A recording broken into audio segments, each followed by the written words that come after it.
Birželio 21.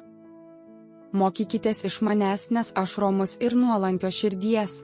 Mato Evangelija 11 skyrius 29 eilutė.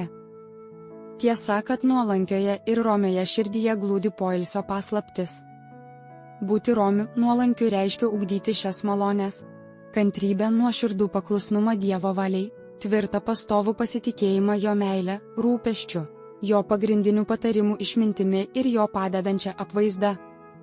Turime atkakliai, ištvermingai laikytis šio kelio, nepriklausomai ar turėsime blogą ar gerą reputaciją, palankes ar nepalankes aplinkybės. Mylimieji Dievo vaikai, stenkimės kaskart vis daugiau turėti romios ir nuolankios Kristaus dvasios, priimdami Dievo apvaizdą ir paklusdami jo įsakymams, paliepimams ir vadovavimui, kaip tai darė Kristus, apsiginklavę stiprybę ir jėgą, kurią tik jis gali ir nori suteikti tiems, kurie ima jo jungą ant savęs ir mokosi iš jo. Kada mūsų Viešpats pasakė, kad yra romus, tai norėjo, kad suprastume, jog turėjo nuolankę paklusnę širdį ir nuolankų protą, todėl sugebėjo mokytis ir pasiduoti Dievo vadovavimui.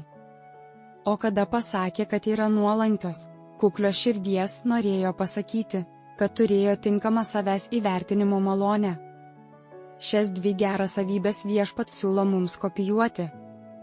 Jei šios dorybės papuošia jo charakterį, tai tuo labiau papuoš ir mūsų, nors iš prigimties esame silpni ir nukrypstame nuo kelio.